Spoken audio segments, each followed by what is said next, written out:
নমস্কাৰ আপোনালোকৰ প্ৰিয় বাস্তুবিদ অৰ্পণ দত্তৰ সৈতে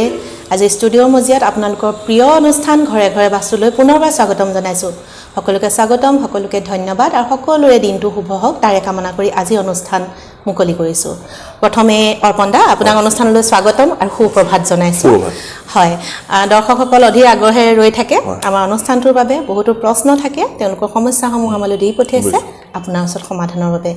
যেহেতু আমি প্ৰতিদিনা সমস্যাসমূহ অৰ্থাৎ প্ৰশ্নসমূহ লোৱাৰ আগতে আমি এটা বিষয় তেওঁলোকৰ বাবে লৈ আহোঁ আজিও তেনেধৰণে লৈ আহিছোঁ অকণমান সময় তেওঁলোকৰ বাবে এটা বেলেগ ধৰণৰ প্ৰশ্নৰে যে সকলোৰে মনত যিটো উদয় হয় অৰ্পণ দা আমি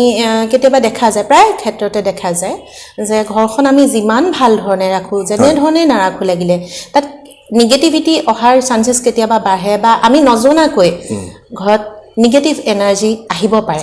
বা নিগেটিভিটি দেখা দিব পাৰে কেনেধৰণে আমি সেই নিগেটিভিটিৰ পৰা ৰক্ষা পাব পাৰোঁ বা বাস্তুৱে কেনেধৰণে আমাক সহায় কৰিব আমি কেনেকৈ গম পাম ঘৰত নিগেটিভ এনাৰ্জি আছে নিগেটিভ এনাৰ্জি যেতিয়া হয় আপোনালোকে ঘৰত গম পাব হয় কোনোবা এঘৰ মানুহত আপুনি আমি যদি মানুহৰ ঘৰলৈ যাওঁৱে কাৰোবাৰ ঘৰত সোমাই যদি আপুনি অলপ বেয়া গুণ পায় তেতিয়া গম পাব সেই ঘৰত নিগেটিভিটি বাঢ়িছে মানুহৰ পৰিৱেশতে গম পাই যায় কাৰোবাৰ ঘৰৰ ৱাল যদি খুব ফাটে পকাবোৰ ফাটে তেতিয়া গম পাব নিগেটিভিটি আহিছে খুব যতন লোৱাৰ পাছতো কেতিয়াবা দেখা যায় মই এটা ধুনীয়াকৈ যতন লৈ থকা এটা ঘৰৰ ৱাল যদি ফাটে গম পাব নিগেটিভিটি আহিছে আৰু ঘৰটো চাফা চিকুণ হৈ আছে কিন্তু ঘৰত সোমাই যদি বাহিৰৰ পৰা সোমাওঁতে আপুনি অলপ বেয়া গুণ পাই গম পাব নিগেটিভিটি আহিছে আপোনালোকৰ আৰু কিছু কিছু ঘৰত আপুনি মন কৰিব কিছু ঘৰত গৈ বহি পেলাই বৰ বেছি দেৰি থাকিবলৈ মন নাযায় কিছুমান ঘৰত গৈ বহি বহুত দেৰি থাকিব মন যায় সেই কালাৰৰ ওপৰতো ডিপেণ্ড কৰে আৰু নিগেটিভিটিৰ ওপৰত ডিপেণ্ড কৰে যেনেকৈ মই আজি কওঁ আমি এতিয়া ধৰক কেইটামান কাম কৰিব নালাগে যেনেকৈ আমি বাহিৰত ঘূৰি ফুৰা জোতাযোৰ পিন্ধি পেলাই আমি ঘৰৰ ভিতৰত সোমাব নালাগে জোতাযোৰত লেতেৰা আহে মানে বীজাণু অহাৰ উপৰিও নিগেটিভিটি আহে আমি বিভিন্ন জেগাত ঘূৰি ফুৰোঁ টয়লেটত যাওঁ কয় যে মই খুব ভালকৈ থাকোঁ সাৱধানতাৰে মই মানে সেইটোৱে কৈছোঁ আমি যেনেকৈ বাহিৰৰ জোতাযোৰ পিন্ধি পেলাই কেতিয়াও ঘৰৰ ভিতৰত সোমাব নালাগে তাৰপৰা ধৰক আমি কুকুৰ বা আমাৰ জীৱ জন্তু আমি যি পোহোঁ তাহাঁতক আমি ৰাস্তালৈ ফুৰাবলৈ লৈ যাওঁ তাহাঁতকো আনি পেলাই আমাৰ ঘৰৰ ভিতৰত মেলি দিওঁ তাহাঁতৰ ভৰিটো আহিব পাৰে তেনেকুৱা আৰু আমি ঘৰখন বেয়া চাফা চিকুণ কৰি ৰাখিব লাগিব নিগেটিভ আহিলে আপোনালোকে নিজেই গম পাব ঘৰত কাৰোবাৰ মন বেয়া হ'ব কামত বাধা পৰা আৰম্ভ কৰিব কাৰোবাৰ এজনৰহে হয় এই বস্তুটো এইটো আকৌ এইটো নহয় যে ঘৰৰ সকলোৰে হ'ব এজনৰ গাটো বেয়া হ'ব মন কৰিলে তেখেতৰ অলপ গাৰ পৰা গুণ ওলোৱা আৰম্ভ হয় তেনেকুৱা আপুনি দেখা পোৱা হয় মুঠতে যিয়ে হওক নিগেটিভিটি আজি সমাজত আহিব পাৰে আহিলে মই আপোনালোকক এটা আজি উপায় দিছোঁ সেইটো হ'ল আমি আগতে ঘৰত সদায় ধূনা দিওঁ আজিকালি আমি ধূনা দিয়াটো অলপ কমি গৈছে যেতিয়া আমি পূজা পাতোঁ তেতিয়া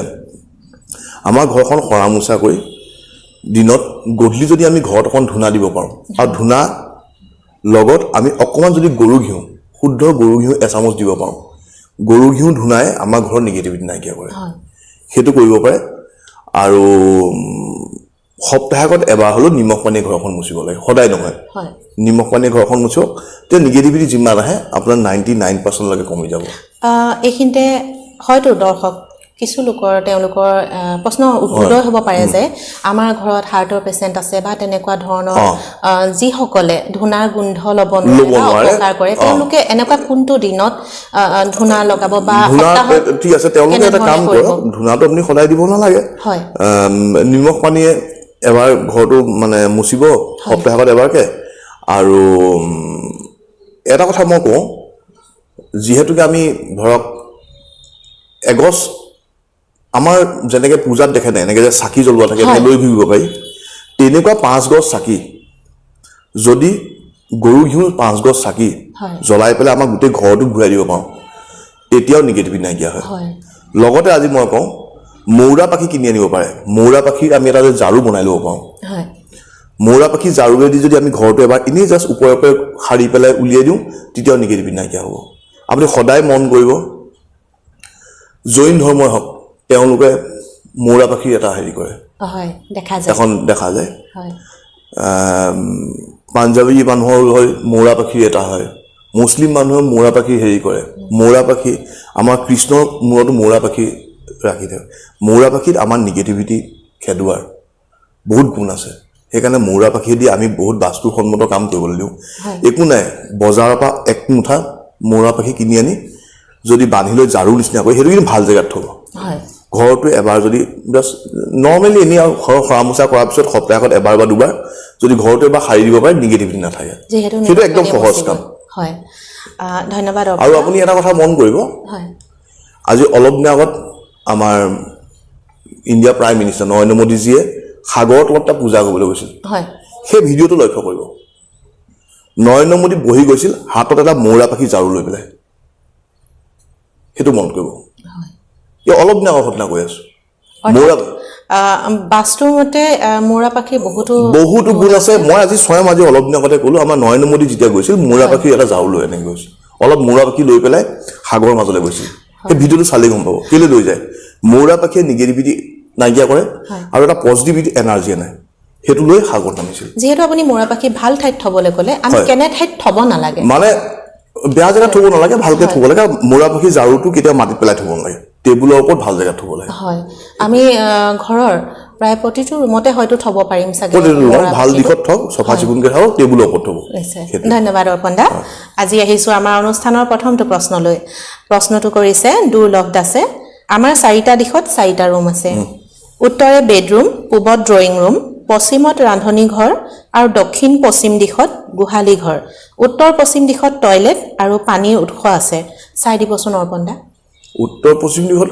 আচলতে প্ৰশ্নটো সেইটো নহয় আপোনাৰ মনত আপোনাৰ ঘৰটো কৈ থাকিলে একো লাভ নাই আমি এইটো প্ৰব্লেম ফেচ কৰিছো এতিয়া কওঁ সকলোৱে যদি নিজৰ ঘৰখনৰ বিষয়ে কৈ থাকে প্ৰব্লেমটো নকয় কেনেকৈ আমি কওঁ আৰু এইটোত আপোনালোকৰ ইমান প্ৰব্লেম হ'ব নালাগে উত্তৰৰ বেডৰুম আছে সেইটো বেডৰুমত যদি পিংক কালাৰ থাকে তেতিয়া প্ৰব্লেম হ'ব পাৰে উত্তৰ বেডৰুমত আপোনালোকে স্কাই ব্লু কালাৰ দিব পাৰে বগা দিব পাৰে গ্ৰে কালাৰ দিব পাৰে আৰু দক্ষিণৰ ফালে পাকঘৰ বুলি ক'লে দক্ষিণত গোহালি ঘৰ পূবত ড্ৰয়িং ৰুমটো পূবত হ'লে খুব ভালকে আমাৰ ড্ৰয়িং ৰুমৰ দৰ্জাখন মেইন দৰ্জাখন সূৰ্য উদয় হয় পূবেদি সূৰ্য পোহৰ যদি আমাৰ প্ৰথম আমাৰ ড্ৰয়িং ৰুমত পৰে যেনেকৈ এখন আমাৰ ঘৰলৈ আলহী আহে মানে যিখন মেইন দৰ্জা তাত যদি প্ৰথম সূৰ্য কিৰণটো পৰে সেই ঘৰখন খুব পজিটিভ হৈ যায় এইটো নহয় যে সকলোমুখী ঘৰে ভাল পূব ফালে যদি আমাৰ খিৰিকী বেছি থওঁ আমাৰ ঘৰ দক্ষিণ ফালৰ ঘৰ দক্ষিণমুখী ঘৰ সেইকাৰণে পূবত বেছি খিৰিকী দিবলৈ কওঁ সূৰ্য পোহৰটো যদি ৰাতিপুৱা আমাৰ ঘৰত সোমায় সেই সূৰ্য পোহৰে ঘৰৰ বহুত নিগেটিভিটি এইবোৰ নাইকিয়া কৰে লগতে সূৰ্যৰ কিৰণ যাৰ ঘৰত প্ৰথম পৰে সেই ঘৰ খুব উন্নতি কৰিব পাৰে সেইটোৱে তেওঁ কৈছিলে যে উত্তৰ পশ্চিম দিশত টয়লেট আৰু পানীৰ উৎস আছে উত্তৰ পশ্চিম দিশত নহয় সেইটো পাৰিব একো নহয় নিশ্চয় সকলোৱে পানীৰ উৎস বুলি ক'লে এতিয়া অকণমান সংকোচ কৰে পানীৰ উৎসটো আচলতে ক'ত পানীৰ উৎসটো এইটো বস্তু যে পানীৰ টেপ বেচিন পানীৰ উৎস নহয় পানীৰ উৎসটো হ'ল যিটো আমাৰ কুঁৱা পুখুৰী বৰিং টিউবৱেল কাৰণ মাটিৰ তলত চব জেগাতে পানী থাকে যিটো জেগাত আমি ফুটা কৰি পানীটো উলিয়াই দিলোঁ সেইটোৱে পানীৰ উৎস হয় আমাৰ চবে পানী টেংকিটো ফিল্টাৰটো পানীৰ উৎস বুলি ভাবে সেইটো নহয় বেচিন আমাৰ ঘৰত বেচিনটো আছে বেচিনটো তলফালি পানী ওপৰেদি পানী খোলো বেচিনেদি ওলাই যায় বেচিনটো পানীৰ উৎস নহয় কিন্তু এটা কথা মন কৰিব ঘৰত আমাৰ পাকঘৰত একেখন স্লেপত এটা বেচিন আৰু এটা গেছ থাকিব পাৰে কিন্তু গেছ আৰু বেচিন একদম লগালগ থাকিব নালাগে গেছ আৰু বেচিন আমাৰ পাকঘৰ বেচিনৰ মাজত অলপ দূৰত্ব থাকিব লাগে আৰু তাৰ মাজত অলপ বস্তু থাকিব লাগে সেইটো মন কৰিব এটা পাছৰ প্ৰশ্নটো কৰিছে ৰাজীৱ পেগুৱে ছাৰ মোৰ বাৰীখন বহুত ডাঙৰ 200 মিটাৰ দূৰত কিন্তু এখন নদী আছে তাৰ পৰা কিবা অসুবিধা হ'ব নেকি আমি নদীখনৰ কথা ক'লে কিন্তু কোনখন দিশত নদী আছে নকলে এইটো আমি ক'ব দিগদাৰ হ'ব আপুনি দিশটো ক'ব লাগিব মোৰ দিশত নদীখন আছে য'ত দক্ষিণৰ ফালে আছে তেতিয়া প্ৰব্লেম দিব পাৰে তেতিয়া আপোনালোকে একো চিন্তা কৰিব নালাগে মাজত এখন জেৰুৱা দিলে দুইখনৰ মাজত এটা বাউণ্ডেৰী আহি যাব দক্ষিণৰ ফালে থাকিলে অলপ প্ৰব্লেম দিব পাৰে বাকী পূব ফাল থাকিলে ভাল উত্তৰ ফাল থাকিলে চবচে ভাল পশ্চিমৰ ফাল থাকিলেও ইমান প্ৰব্লেম নাই এখন জেৰুৱা দি দিব কিন্তু উত্তৰ আৰু পূব দিশৰ ফালে যদি নৈখন আছে সেইখন খুব পজিটিভ উত্তৰ দিশৰ পৰা পূব দিশলৈ যদি নৈ বৈ গৈছে ভাল পূব দিশত বোৱাটো কথা নহয় কোন ফালে আছে হয় পূব দিশে নিশ্চয় মুনমি বৰা বাইদেৱে লিখিছে আমাৰ ঘৰ পশ্চিমমুখী সেপ্টিক ট্যাঙ্ক আৰু লেট্ৰিন কোড বনালে ভাল হ'ব জনাবচোন দাদা পাকঘৰ দক্ষিণ পূবত আছে আমাৰ ঘৰ কমপ্লিট হোৱা নাই এতিয়াও বনাই আছো উত্তৰমুখী ঘৰ হয় উত্তৰমুখী ঘৰ আপুনি যেতিয়া উত্তৰত সোমালে আপোনালোকৰ সোমাওঁতে বাওঁ ফালে পশ্চিমমুখী বুলি ক'লে ঘৰটো আমাৰ ঘৰ পশ্চিমমুখী ঘৰত আমি যেতিয়া সোমাই যাওঁ ঘৰলৈ খোলা যায় পশ্চিমৰ ফালৰ পৰা তেতিয়া আমি পূবলৈ মুখে সোমাই যাম ওলাওঁতে আমি পশ্চিমলৈ মুখে ওলাম পশ্চিমলৈ। যেতিয়া ঘৰলৈ সোমাম পূবলৈ মুখে সোমাম নিশ্চয়। পূবলৈ মুখে সোমাওঁতে বাওঁ হাতটো আপোনালোকৰ উত্তৰ দিশটো হ'ব ঘৰৰ উত্তৰ পশ্চিম চুকলে আপোনালোকে যদি আপোনালোকৰ সেপ্টিক টেংক টয়লেট বনায় সেইটো বেষ্ট জেগা ঘৰৰ ভিতৰৰ পৰা চাব লাগিব নহয় জানো আপুনি এটা মন কৰিব কাৰণ সেপ্টিক টেংকটো আমি বাউণ্ডেৰীৰ ভিতৰত বনাম হয় গেটখন বা সোমায়ে বাওঁফালে উত্তৰ আৰু পশ্চিমৰ দিশ মাজত উত্তৰ পশ্চিমত আপোনালোকে বনাম বাকী কিছুমান দিশ আছে আপোনালোকক বুজাব দিগদাৰ হয় সেইটো আপোনালোকে উলিয়াব নোৱাৰিব এটা দিশ পৰে পূব আৰু দক্ষিণ পূবৰ মাজৰ দিশটো নিশ্চয় এটা পৰে দক্ষিণ আৰু দক্ষিণ পশ্চিমৰ মাজৰ দিশটো এইটো আপোনালোকে উলিয়াব নোৱাৰিব যদি টেকনিকেলি ভুল হৈ যায় প্ৰব্লেম দিব এটা য'ত আপোনালোকৰ মানে প্ৰব্লেম নকৰে সেইটো হ'ল উত্তৰ পশ্চিম দিশত আপোনালোকে যেনেকৈ মন যায় বনক কোনো হিচাপ কৰিবলৈ দৰকাৰ নাই পাৰিব উত্তৰ পশ্চিমে হয় ইউজাৰ VM94K লিখিছে আচলতে তেওঁ নামটো দিয়া নাই নামটো দিলে আপোনাৰ সুবিধা হয় ক'বলৈ ছাৰ আমাৰ টেংকি পশ্চিমৰ দিশত আছে কিবা উপায় দিব বুলি আশা ৰাখিলো তেওঁ টেংকি বুলি ক'লে সেপ্টিক টেংক যদি হয় তাৰ ওপৰত আপোনালোকে হালধীয়া কালাৰ কৰিব আৰু যদি পানী টেংকি অভাৰহেড ৱাটাৰ টেংকি আছে পশ্চিমত সেইটো খুব ভাল জেগা পশ্চিমত সেপ্টিক টেংক থাকিলে অলপ প্ৰব্লেম দিয়া দেখা যায় তাৰ ওপৰত আপোনালোকে হালধীয়া ৰং ফ্লোৰ পেইণ্ট এবাৰ কৰিলে 3-4 বছৰ কৰিব নালাগে যি টি কোম্পানী এছিয়ান পেইণ্টছ হয় ইণ্ডিগোৰ হয় যি কোম্পানী আপুনি কৰে ফ্লোৰত মৰা কালাৰ যিটো ফ্লোৰত মৰা কালাৰ ৰ'দে বৰষুণে থাকিলেও বেয়া নহয় এবাৰ কৰিলে 3-4 বছৰ চলে 3-4 বছৰ মূৰত আকৌ এবাৰ কৰি দিব প্ৰব্লেম সলভ হৈ যাব যেহেতু সেপ্টিক টেংকৰ কথা ওলাইছে পশ্চিম দিশে বহুতো লোকৰ ঘৰত দেখা যায় যে ঠাইৰ অভাৱৰ বাবে লেট্ৰিন বাথৰুমৰ ওপৰত অৰ্থাৎ চটখনৰ ওপৰত পানী টেংকি এতিয়া মই যাৰ ঘৰলৈ যাওঁ যোনে হেৰি কৰে সকলোৰে ঘৰত মই যিটো সেপ্টিক টেংক বনাবলৈ কওঁ এটা সঠিক দিশতে কওঁ তাৰ ওপৰত মই বনাবলৈ কওঁ গ'লে ঘৰত ড্ৰাইভাৰ হওক কাম কৰা মানুহৰ কাৰণে এটা লাগে ঘৰৰ মানুহৰ কাৰণে ঘৰৰ ভিতৰতে বনায় তেনেকৈ যদি পশ্চিম দিশত আপোনালোকৰ টেংকি আছে টেংকিটো যিখন জেগা ওলাই থাকে ওপৰত আমাৰ হেৰি বনাই পেলাই যিটো টয়লেট বনালোঁ তাৰ বাহিৰে আমাৰ চফা কৰি এটা জেগাটো ওলাই থাকিব তাৰ ওপৰত হালধীয়া ৰং কৰিব পাৰে আৰু যিটো আমাৰ টয়লেট আছে তাত আপোনালোকে হালধীয়া টেপ লগাব পাৰে হালধীয়া টেপ লগালে প্ৰব্লেমখিনি সলভ হৈ যাব হয় আৰু যিহেতু পানী টেংক লেট্ৰিন বাথৰুমৰ ওপৰত পাৰিব হয় নিশ্চয় ধন্যবাদ দাদা ৰিংকু দত্ত শইকীয়াই লিখিছে আমাৰ ঘৰত এজোপা লিচু আছে লিচু গছ ঘৰত থাকিলে বেয়া নেকি আমাৰ ঘৰ দক্ষিণত এডাল আৰু উত্তৰ পশ্চিমত এডাল লিচু গছ আছে বেয়া হ'ব নেকি অৰ্পণদা জনাবচোন বহুতে কাটিব কৈ আছে উপায় এটা দিয়ক উপায় এটাই দিছো আপোনালোকক এজোপা লিচু গছ বা যি ভুলকে আমি ৰোৱা গছ তাৰ নিগেটিভিটিৰ পৰা আমি যদি হাত সাৰিব খোজো গছজোপাৰ চাৰিওফালে ইটাৰ এটা বাউণ্ডেৰী গোলকে বনাই দিব লাগে যেনেকৈ আমি পাৰ্কত দেখোঁ যে এজোপা গছৰ কিনাৰত এটা বাউণ্ডেৰী যদি আপোনালোকে ইটাই গাঁঠি পেলাই বনাই দিয়ে আৰু তাত এজোপা তুলসী পুলি ৰুই দিয়ে প্ৰব্লেমটো সেইখিনিতে সলভ হৈ যায় যেনেকৈ আমি কওঁ টয়লেট চিটত অমুক লগাব লাগিব তেনেকৈ সকলো বস্তু এতিয়া আমাৰ ঘৰত আমি গছ এজোপা কাটিবলৈ ক'ব নোৱাৰোঁ কাৰণ আমি গছ ৰুব লাগে গছ কটা বুলি কোৱাতে আমাৰ ভুল হ'ব গছৰ উপায়টো এইটোৱে যে আমি এটা বাউণ্ডেৰী বনাই দিব লাগিব ইটা গাঁঠি পেলাই চিমেণ্ট দি পেলাই ইটা গাঁঠি এটা বাউণ্ডেৰী বনাই দিয়ক আৰু বাউণ্ডেৰীৰ ভিতৰত যিটো আপুনি গোলকৈ বনালে তাৰ ভিতৰত এটা তুলসী পুলি ৰুই দিয়ক প্ৰব্লেমটো সেইখিনি সলভ হৈ যাব তুলসী পুলিটোৱে আমাৰ পজিটিভিটি লৈ আহিব আৰু যিটো আমি বাউণ্ডেৰী বনাম লিচু গছৰ পৰা যদি আপোনালোকে ভাবিছে কিবা নিগেটিভিটি আহিব সেই তাৰ ভিতৰতে ৰৈ যাব আৰু যিটো ৰ'ব সেইটো পজিটিভ এনাৰ্জি কৰিবৰ কাৰণে এজোপা তুলসী ভেটিয়ে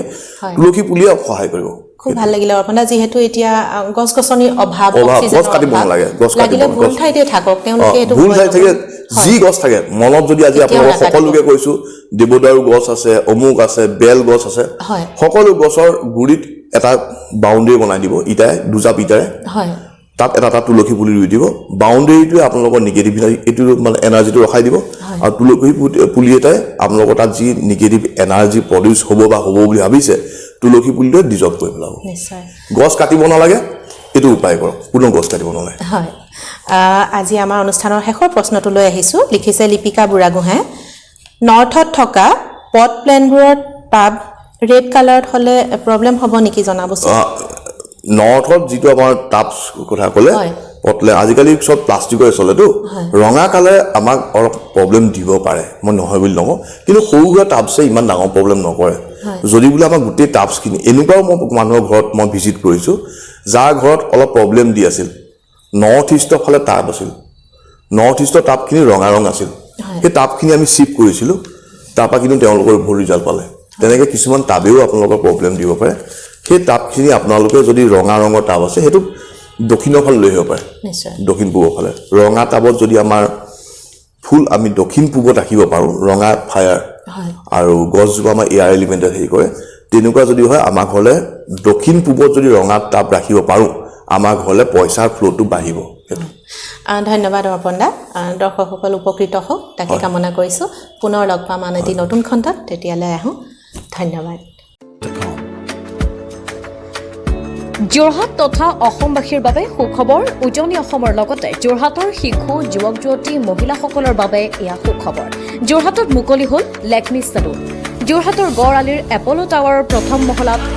মুকলি ভাৰতবৰ্ষৰ অন্যতম জনপ্ৰিয় চেলুন লেকমি চেলুন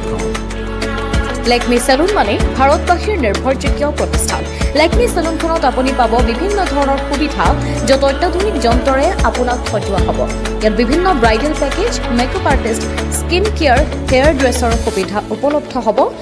য'ত থাকিব ৰেহাই মূল্য bensound.com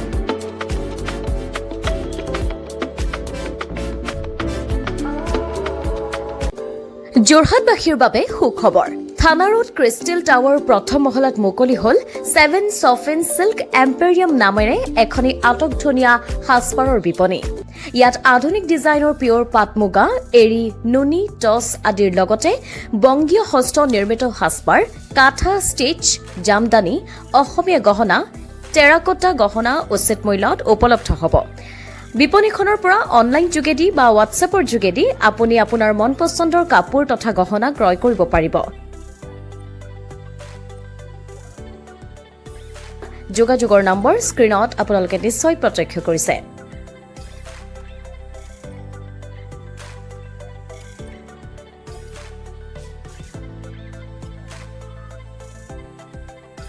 নাৰী তথা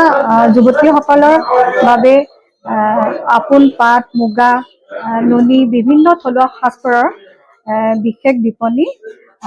7 চফিন চিল্ক এম্পেৰিয়ামখন মুকলি কৰা হ'ল